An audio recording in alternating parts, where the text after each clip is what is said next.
வணக்கம். வாழ வேண்டும், வளர வேண்டும். நீங்களும் உங்களை சார்ந்த எல்லா சக்திகளும் சேர்ந்து வாழ்வோம், சேர்ந்து வளர்வோம் அப்படின்ற மொழியின் அடிப்படையில் இதை உங்களுக்கு பகிர்ந்துக்கிறேன்.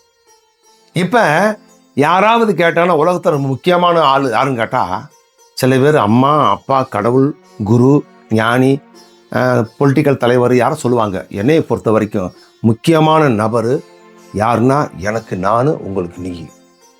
நீ இருந்தால்தான் எல்லாமே இருந்து நீ இல்லைன்னா விஷயமே இல்லைன்னு சொல்றதுக்காக இந்த பதிவு.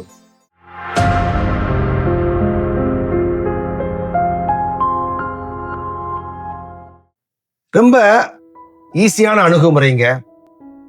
என்னுடைய ஒரு காரை வித்துட்டேன். காரை வித்துட்டு நெக்ஸ்ட் என்ன பண்ணுவாங்க? புது car, luxury car, high-end car, latest model. என்ன சொல்றீங்க? இது மாதிரி நம்ம ஜென்ரலாக கையில் 10 லட்சம் இருந்தால் இன்னும் ஒரு 5 லட்சம் கடனை வாங்கி, இன்னும் 20 லட்சம் கடனை வாங்கி இஎம்ஐயை போட்டு ஒரு அருமையான வண்டி அவனை காட்டணும், இவனை காட்டணும், இவனை காட்டணும் சொல்லி பொதுவாகவே மனசு வர்றது இயற்கை, தப்புன்னு சொல்ல மாட்டேன். நான் அது மாதிரி என்னுடைய வண்டியை விற்ற உடனே எனக்கு ஒரு 6-7 லட்சம் பணம் கிடைச்சதுங்க. பணம் கிடைச்ச உடனே புது வண்டி வாங்கணும் அப்படின்னு தீர்மானத்தில் உடனே பேங்க்கு ஃபோன் பண்ணேன். பேங்க் மேனேஜர், ஆஹா உங்களுக்கா, உடனே வாங்க கொடுப்போம் சார், நீங்க நல்ல கிராக்கி இல்லையா, உங்களை பத்தி ஆன்னு சொன்னாரு. ஓஹோ உடனே கொடுக்க போறான்னு சொல்லி உங்க ஆதார் கார்டு டீட்டெயில்ஸ் அனுப்புன்னு சொன்னாரு. அனுப்பிச்ச உடனே அங்கிருந்து ஃபோன் வந்தது. Sorry sir, I am sorry, உங்க ஏஜை பார்த்து நாங்க லோன் கொடுக்குற மாதிரி இல்லை. ஏன்பா, என் டெபாசிட்டுக்கு மாத்திரம் என் ஏஜ் வேலை செய்யாதா? கடன் கேட்கும் போது, அது காரு கடன் கேட்கும் போது இந்த கடன் சொல்லுவீங்களான்னு கேட்டேன். என்ன பண்ற சார், கவர்மெண்டோட அப்படின்னு சொல்லி அவருக்கு ஒரு ஒரு சின்ன குட்டி ஒப்பாதி வச்சாரு. உடனே யோசனை பண்ணேன், நண்பர்கிட்ட கேட்டேன் என்ன செய்யலாம்னு சொல்லி. ஒரு அருமையான புத்தி சொன்னார் ஒரு நண்பர். ஒரு கார் இருந்தா ஒரே ஒரு கார் தான்டா, கார் இல்லைன்னா ஊபர் எல்லாம் வச்சிருக்க காரு, ஓலா வச்சிருக்க காரு, டாக்ஸி எல்லாம் ஒண்ணுதானப்பா. ஆமா, இந்த ஒரு காருக்காக இந்த இடத்துல போராட்டம் பண்ணு அப்படின்னு நினைச்சிட்டு இந்த பணத்தை என்ன செய்ய வேண்டும்? செலவு பண்ணுமா, பேங்க்ல போடணுமா?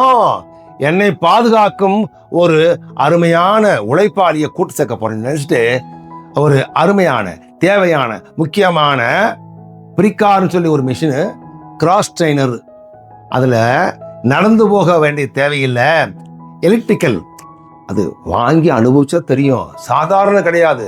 மேலே போய் கீழே வரும், கீழே போய் மேலே வரும், ரிவர்ஸ் பண்ணலாம், முன்னால் போகலாம், கை காலு உடம்பு எல்லாமே வேலை செய்யும் சொல்லி அதை வாங்கி வீட்டில் ஃபிக்ஸ் பண்ணிட்டேங்க.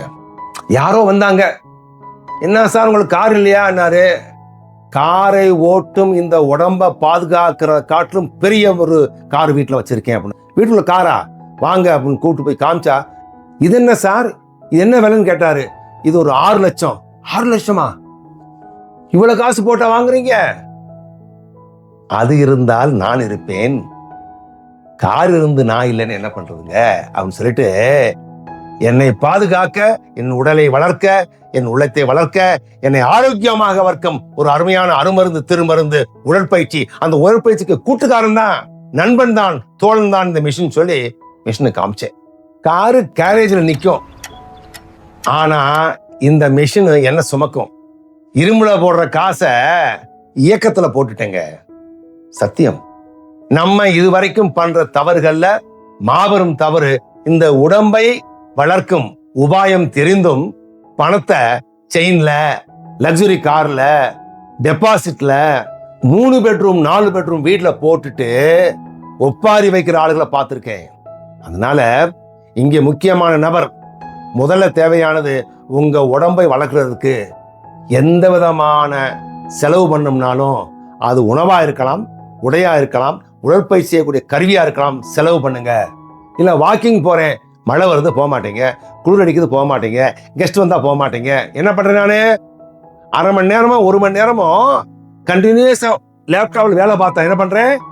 ஓ 1 மணி நேரம் ஆச்சா, எந்திரிச்சு 10 நிமிஷம் கச்ச கச்ச கச்ச கச்ச 10 நிமிஷம், ஒரு 15 நிமிஷம் திருப்பி உட்காந்துக்கிருவேன்.